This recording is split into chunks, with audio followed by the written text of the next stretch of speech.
Sawadee Cap, derrière les bars, épisode 12. Aujourd'hui, on examine l'extrait suivant de 50 des bars part 5 qui vient juste de sortir. Je flotte sur chaque prod avec la classe de Georges Abitbol. J'aime pas trop les voleurs et les fils de pute. Loin de moi l'idée de débiter des obscénités sans discernement. Dans ce passage, je fais référence à, et je cite une réplique de La classe américaine, qui est un film français et une parodie composée d'extraits de films de Warner Bros. C'est écrit et réalisé par Michel Hazanavicius et Dominique Mézeret, et ça a été diffusé pour la première fois sur Canal+ en 1993. En fait, c'est un mash-up de scènes de vieux films américains doublés avec des dialogues détournés en français. C'est Denis S., on le salue, qui m'a fait découvrir ce film complètement hystérique.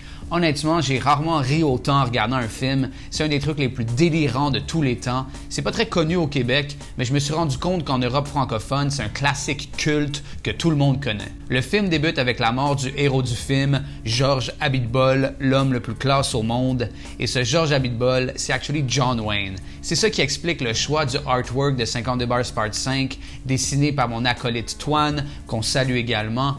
Pour que vous saisissiez bien l'ampleur du délire, je vous passe un premier extrait. Ah, voilà enfin le roi de la classe, l'homme trop bien sapé, Abitbol.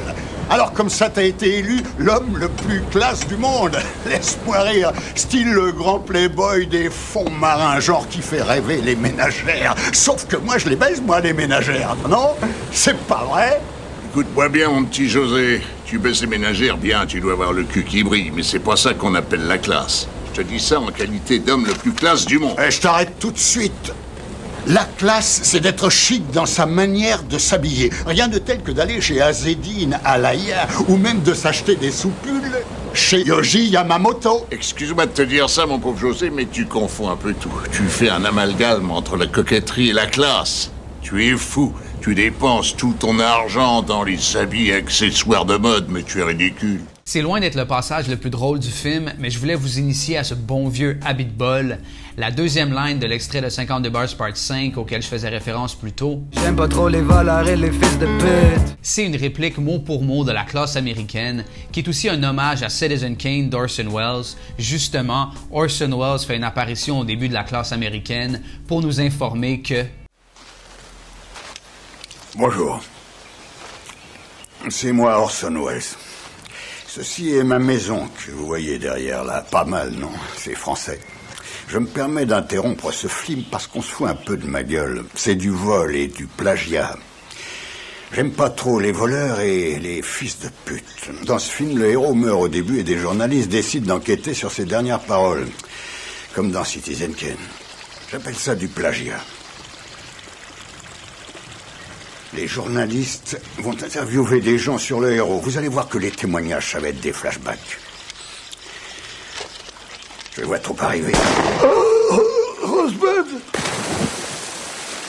Voilà, vous savez tout. Si les extraits vous ont fait rire, je vous recommande fortement de regarder le film, qui est d'ailleurs disponible en intégralité sur YouTube. Faut juste taper La classe américaine dans la barre de recherche.